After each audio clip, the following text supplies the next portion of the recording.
الحمدللہ رب العالمین والصلاة والسلام علی رسولہ الکریم۔ اللہ رب العالمین ہمارا مالک ہے، ہمارا خالق ہے، ہمیں دنیا میں پیدا کیا ہے۔ ہمارے ساتھ اللہ رب العالمین بہت زیادہ رحیم و کریم ہے، بہت زیادہ رحمت والا ہے۔ ہم بہت سارے ایسے عملوں کو نظر انداز کر جاتے ہیں کہ جس میں بہت زیادہ ہمارے لیے ثواب رکھا ہوا ہے، بہت زیادہ ہمارے لیے اجر ہے، جس کی اہمیت کو ہم نہیں سمجھ پاتے ہیں، جس کی وجہ سے ہم نہیں کرتے، جبکہ وہ معمولی عمل جس کے کرنے پر اسلام نے ایک کرنے والے کو خوشخبری دیا ہے اور بشارت دے رکھا ہے کہ اگر آپ یہ عمل کرتے ہیں تو آپ کے لیے یہ اجر ہے اور ایسا ثواب ہے، ویسا ثواب ہے۔ انہی عملوں میں سے ایک معمولی عمل کہ جب ایک آدمی بیمار ہو جاتا ہے، اس کے پاس اگر آپ بیمار پرسی کے لیے جاتے ہیں تو اس میں بہت زیادہ آپ کے لیے ثواب ہے، اور یہ ایک عظیم عمل ہے جسے ہم بھلا بیٹھے ہیں، جسے ہم نہیں کرتے ہیں۔ بیمار پرسی کے سلسلے میں نبی صلی اللہ علیہ وسلم کی بہت ساری حدیثوں میں ذکر آیا ہے۔ بیمار پرسی سے مراد کہ کوئی آدمی بیمار پڑ جاتا ہے تو آپ ان سے ملنے کے لیے جائیں، انہیں تسلی دیں، ان کے لیے دعا کریں، چاہے کوئی مرض الموت میں مبتلا ہو، یعنی اس کی روح اب نکلنے والی ہے، تب نکلنے والی ہے، تب کی بات ہو یا اس سے پہلے کی بات ہو۔ تیمارداری میں بہت زیادہ فضیلت ہے، اور اس کی فضیلت حدیثوں سے واضح طور پر ثابت ہے۔ حدیث میں اتنا آتا ہے کہ ایک مسلمان کا دوسرے مسلمان پر 5 حق ہیں، 5 حق المسلم علی المسلم 5، کہ مسلمان کا دوسرے مسلمان پر 5 حق ہیں۔ ان میں سے ایک نبی صلی اللہ علیہ وسلم نے فرمایا اذا لقیتم فسلم علیہ، جب ملاقات کرو تو سلام کرو۔ اور دوسری چیز ہے وعیادۃ المریض، بیمار پرسی کے لیے جانا۔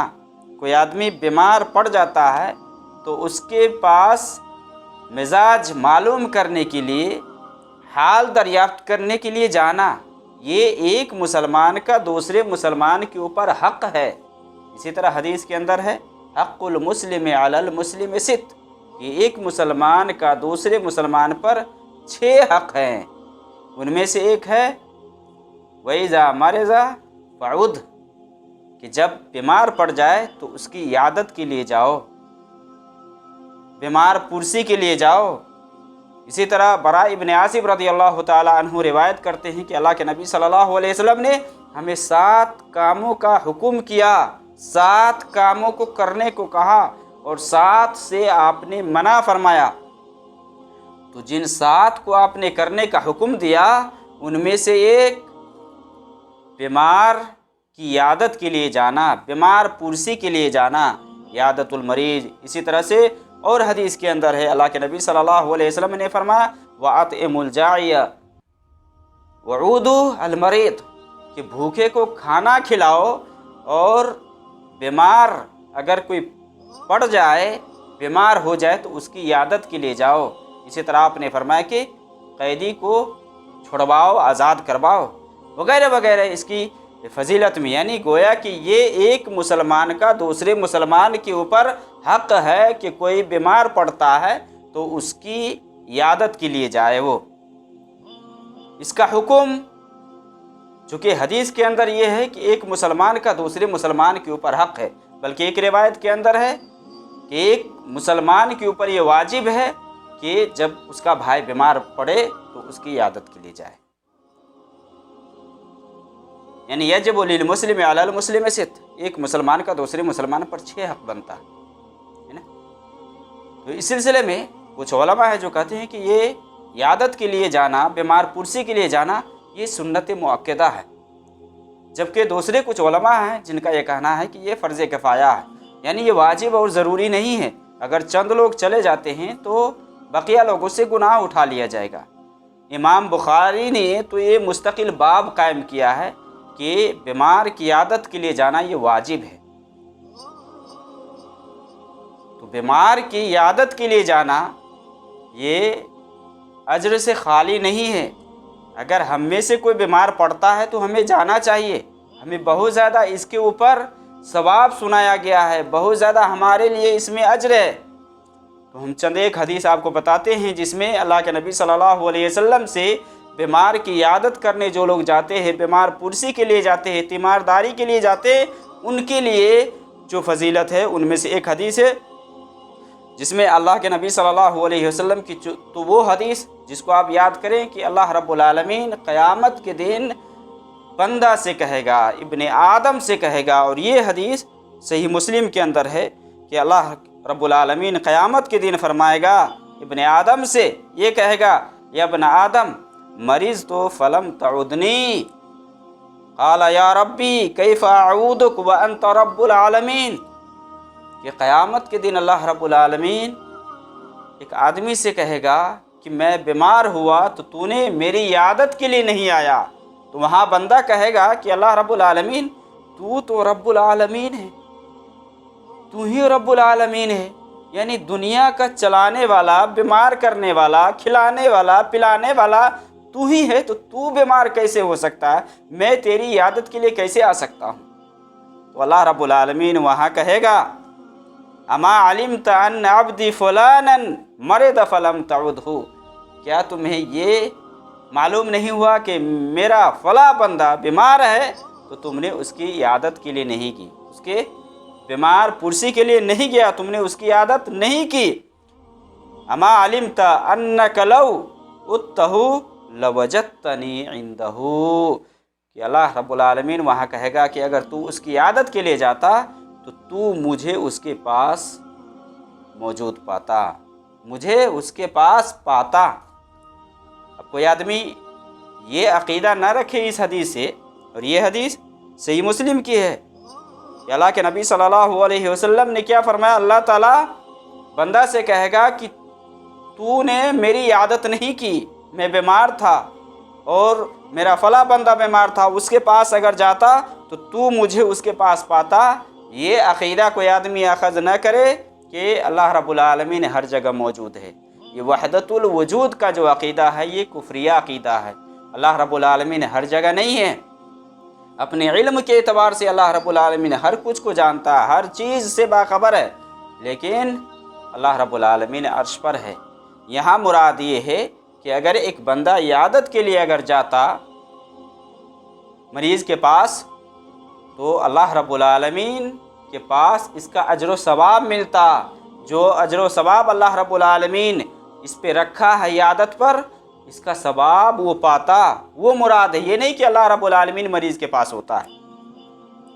اگر کوئی آدمی یہ اخذ کرے کہ اس حدیث سے یہ ثابت ہوتا ہے کہ اللہ رب العالمین ہر جگہ موجود ہے، تو یہ عقیدہ بالکل اہل سنت والجماعت کے عقیدہ کے خلاف ہے۔ اللہ رب العالمین ہر چیز میں ہر جگہ نہیں ہے، جیسے باطل پرستوں کا عقیدہ ہے۔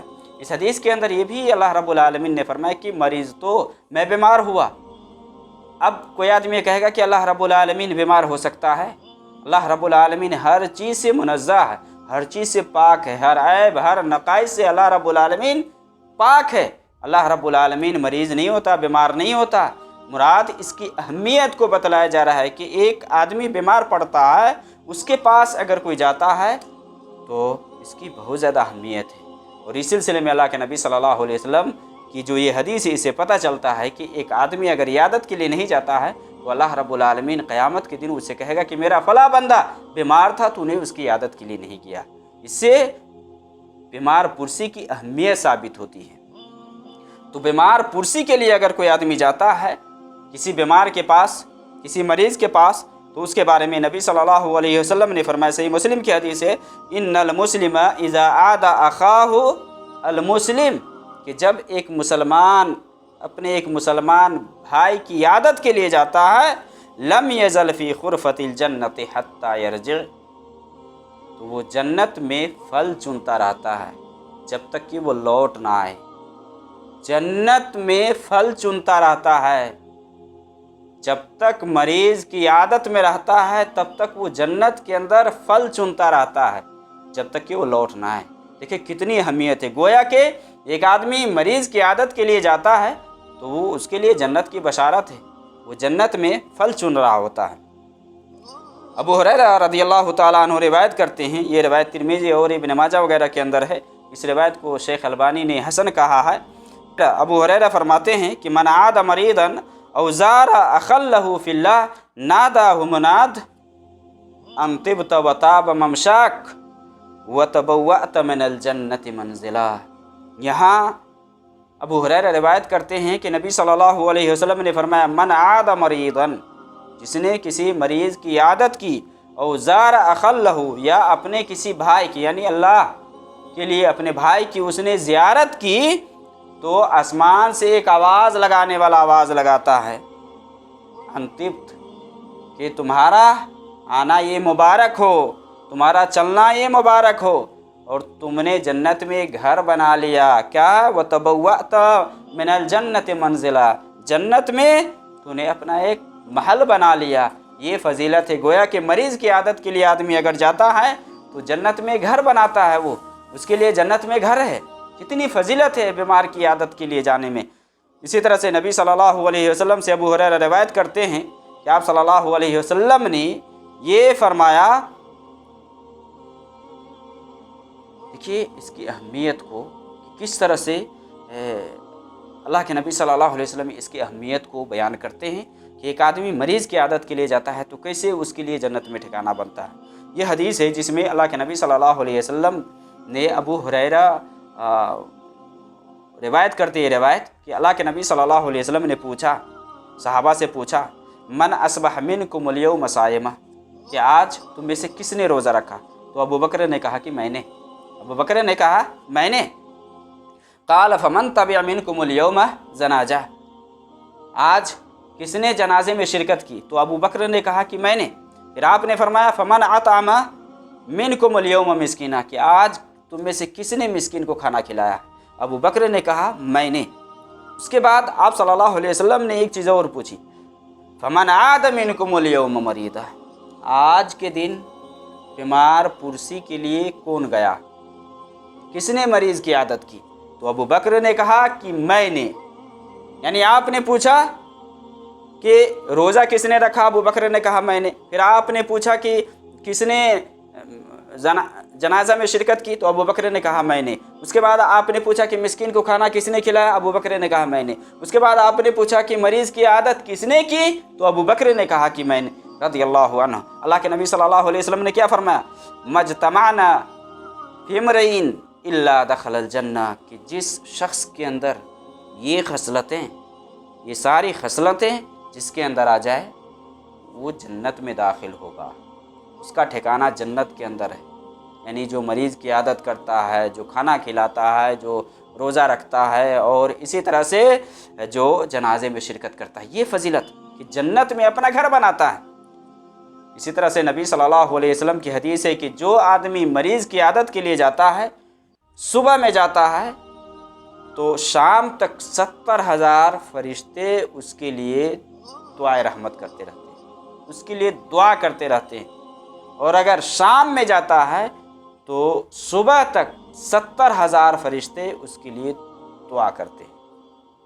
کیا کتنی فضیلت ہے، آپ اس حدیث سے اندازہ لگائیں۔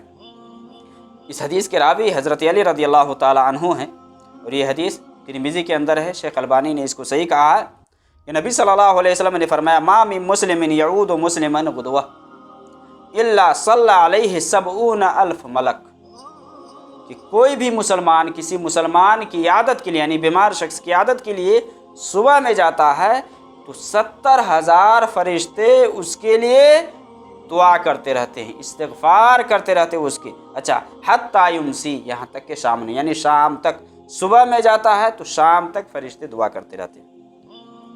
وَإِنْ عَادَ عَشِيَّةً إِلَّا صَلَّى عَلَيْهِ 70,000 ملک حتی یصبح، اور اگر شام میں جاتا ہے تو صبح تک 70,000 فرشتے اس کے لیے دعا استغفار کرتے رہتے ہیں۔ پھر آپ نے کیا فرمایا؟ وَكَانَ لَهُ خَرِيفٌ فِي الْجَنَّةِ، کہ آپ صلی اللہ علیہ وسلم نے فرمایا کہ اس کے لیے جنت میں ایک باغ بھی ہے، 70,000 فرشتے تو استغفار کرتے رہتے ہیں اور جنت میں اس کے لیے باغ بھی ہے۔ جو آدمی مریض کی عیادت کے لیے جاتا ہے تو رحمت میں، اللہ کی رحمت میں وہ غوطہ لگا رہا ہوتا ہے، اللہ کی رحمت میں وہ غوطہ لگا رہا ہوتا ہے۔ دیکھیے حدیث کے اندر ہے، یہ حدیث مسند احمد کے اندر ہے، اور امام بخاری کی جو کتاب ہے الادب المفرد اس کے اندر بھی ہے۔ شیخ البانی نے صحیح الادب المفرد میں اس روایت کو صحیح کہا ہے کہ نبی صلی اللہ علیہ وسلم نے فرمایا من عاد مریضا لم یزل یخوض فی الرحمہ حتی یجلس، کہ جب کوئی بندہ کسی مریض کی عادت کے لیے جاتا ہے، یعنی کسی مریض کی عادت کے لیے جاتا ہے، تو وہ اللہ کی رحمت میں وہ غوطہ لگا رہا ہوتا ہے۔ لم یزل یخوض فی الرحمہ، یعنی وہ رحمت میں غوطہ لگا رہا ہوتا ہے حتی یجلس، یہاں تک کہ وہ بیٹھ جاتا ہے، اچھا فَإِذَا جَلَسَ اغتمس فیہا، جب وہاں بیٹھ جاتا ہے تو رحمت میں یہ مستقل وہ اپنا ایک جگہ بنا لیتا ہے۔ یہ فضیلت ہے عیادت مریض کی، کہ اگر کوئی آدمی کسی بیمار کے پاس جاتا ہے حال دریافت کرنے کے لیے، تسلی دینے کے لیے، تو اس کے لیے یہ فضیلت ہے۔ میرے بھائی، عیادت کے لیے ضروری نہیں ہے کہ صرف مسلمان ہو، آپ مسلمان کے علاوہ دوسروں کے پاس بھی جا سکتے ہیں۔ کوئی کافر ہے، کوئی مشرک ہے، کافر اور مشرک کی عیادت کر سکتے آپ، وہ بیمار پڑ جائے تو ان کے پاس آپ جا سکتے ہیں۔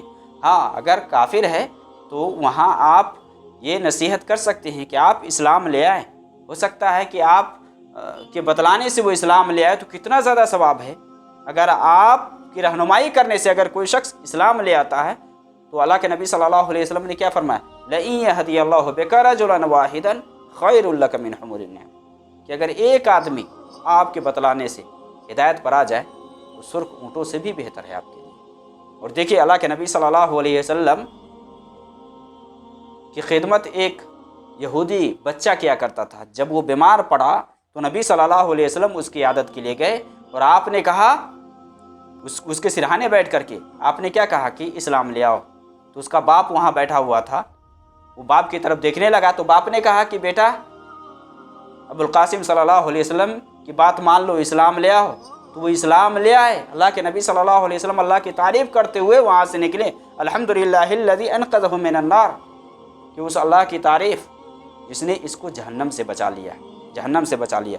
حدیث ہے کہ یہ صحیح بخاری کی حدیث ہے، اس حدیث کے راوی حضرت انس رضی اللہ تعالیٰ عنہ ہیں۔ تو اگر کوئی کافر بھی ہے تو آپ اس کی عیادت کے لیے جائیں، اگر موقع ملے تو آپ انہیں اسلام کے بارے میں بتائیں۔ آپ خود دیکھیں نبی صلی اللہ علیہ وسلم کے چچا جب بیمار پڑے ابو طالب، تو آپ صلی اللہ علیہ وسلم گئے نا، لیکن چونکہ اس کی تقدیر میں اسلام نہیں لکھا تھا، اس لیے وہ اسلام نہیں لایا، اپنے باپ دادے کی دین پر ہی کر کے وہ مرا۔ تو جو مرا کفر پر تو اس کا حال تو کفر ہی والا یا کافروں والا اس کا حال ہوگا، اور جو اس کے لیے سزا ہے وہ تو مقرر ہے۔ لیکن اگر کوئی بیمار پڑتا ہے، اگر کافر ہے، اگر ان کے پاس جانے کا موقع ملتا ہے، چانس ملتا ہے، تو آپ جا کر کے انہیں اسلام کے بارے میں آپ بتائیں۔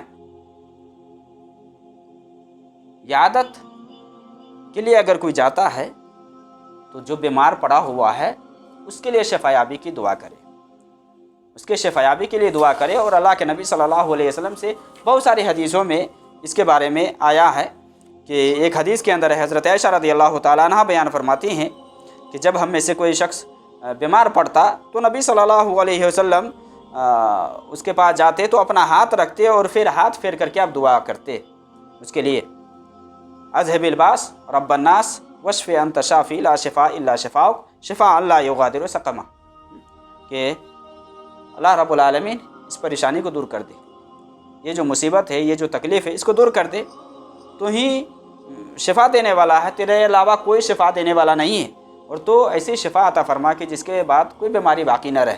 یہ بھی ایک دعا ہے کہ آپ مریض کے پاس جاتے ہیں اور دعا دیں اس کو۔ اسی طرح سے اللہ کے نبی صلی اللہ علیہ وسلم کی حدیث ہے کہ اللہ کے نبی صلی اللہ علیہ وسلم نے حضرت سعد رضی اللہ تعالیٰ عنہ کے لیے 3 مرتبہ اپنی دعا کی، اللہم اشف سعدا، کہ اللہ سعد کو شفایابی عطا فرما۔ اسی طرح سے نبی صلی اللہ علیہ وسلم سے عبداللہ ابن عباس رضی اللہ تعالیٰ عنہما بیان فرماتے ہیں، اور دیکھیے یہ حدیث بہت ہی اہم حدیث ہے، کہ اگر کوئی آدمی بیمار ہے اور اس کا وقت ابھی قریب نہیں ہوا ہے، وقت یعنی مرنے کا وقت نہیں آیا ہے، اگر کسی بیماری میں مبتلا ہے، اگر وہاں آدمی 7 مرتبہ یہ دعا پڑھتا ہے تو وہ اس بیماری سے نجات پا سکتا ہے، اس کو شفا یابی مل سکتی ہے۔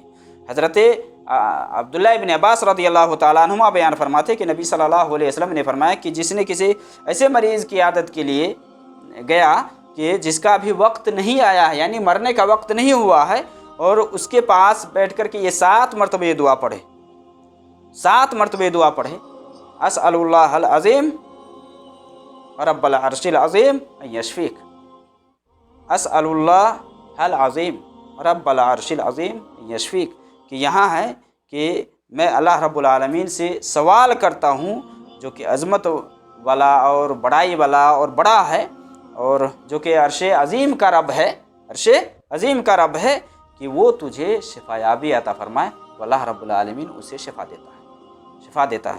وہاں جا کر کے آپ اسی طرح سے اور بھی دعا ہے، جیسا کہ اللہ کے نبی صلی اللہ علیہ وسلم سے ثابت ہے کہ مریض کے پاس جائے یا کسی کے بارے میں اگر سنے کہ فلاں آدمی بیمار ہے تو وہاں کہے کہ لا بأس طہور، انشاءاللہ، کہ فکر مند ہونے کی ضرورت نہیں، گھبرانے کی ضرورت نہیں، بالکل گھبرانے کی ضرورت نہیں ہے۔ اگر اللہ نے چاہا تو یہ بیماری آپ کے لیے شفا یابی کا یا گناہوں کی تلافی کا ذریعہ بن سکتا ہے۔ یہ جو مرض ہے یا یہ جو بیماری ہے، اس بیماری سے آپ کے گناہ معاف ہو سکتے ہیں۔ تو اس طرح کی جو دعائیں وغیرہ ہیں وہ دعا وغیرہ جا کر کے مریض کو دیں اور مریض کی عادت کے لیے جائیں۔ دیکھیے اللہ کے نبی صلی اللہ علیہ وسلم کس طرح سے تسلی دلاتے تھے مریض کو جب بیمار پڑ جاتے تھے۔ ایک عورت نے اللہ کے نبی صلی اللہ علیہ وسلم سے کہا کہ مجھے مرگی کی بیماری لاحق ہے، میں ننگی ہو جاتی ہوں اور اس حساب سے پریشانی ہوتی ہے، تو آپ میرے لیے دعا کر دیجیے اللہ رب العالمین سے کہ اللہ رب العالمین مجھے اس بیماری سے نجات دے۔ تو اللہ کے نبی صلی اللہ علیہ وسلم نے فرمایا کہ اگر تو صبر کرتی ہے تو تمہارے لیے جنت ہے، نہیں اگر تو چاہتی ہے کہ میں دعا کر دوں تو اللہ سے میں دعا کروں گا۔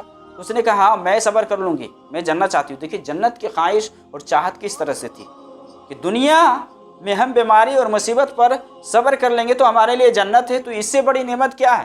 دنیا تو چند دنوں کی زندگی ہے جس پہ ہم واویلا مچاتے ہیں، کوئی بیماری کوئی پریشانی لاحق ہو جاتی ہے تو ہم واویلا مچاتے ہیں۔ حالانکہ ایک مومن کے لیے خیر ہے، مومن کو ایک کانٹا بھی چبھتا ہے نا تو اسے اس کے گناہ معاف ہوتا ہے، کسی بیماری میں مبتلا ہوتا ہے تو اس کے گناہ مٹاتا ہے اللہ رب العالمین، اسی طرح سے اس کے درجات کو بھی بلند کرتا ہے۔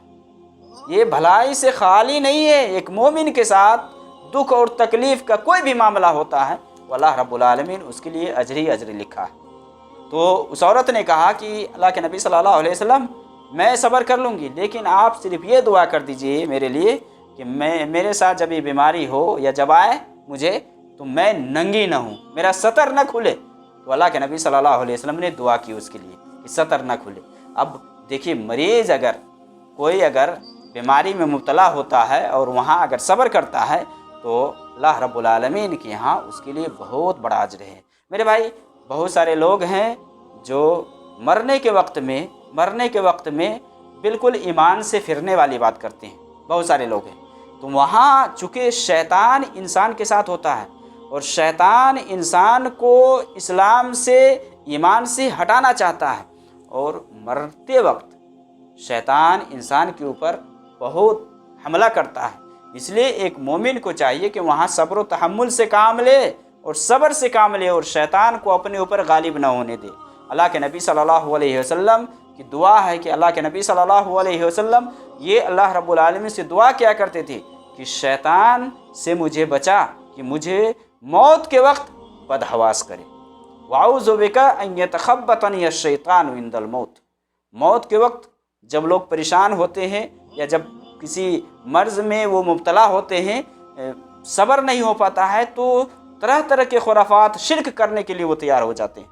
تو ایسا مت کریں میرے بھائی، ایسا مت کریں، آپ صبر و تحمل سے کام کریں، اللہ رب العالمین اس کا اجر دے گا، لیکن ایمان پر مریے گا بھائی، ایمان پر مرنے کی کوشش کیجیے گا اور شیطان کو یہاں موقع نہیں دیجیے گا۔ اس لیے یہ دعا یاد رکھیے اللہ کے نبی صلی اللہ علیہ وسلم کی کہ آپ صلی اللہ علیہ وسلم یہ پناہ مانگتے تھے وَأَعُوذُ بِكَ أَن يَتَخَبَّطَنِيَ الشَّيْطَانُ عِندَ الْمَوْتِ، کہ میں اس بات سے پناہ مانگتا ہوں کہ شیطان مجھے مرتے وقت بدحواس کرے۔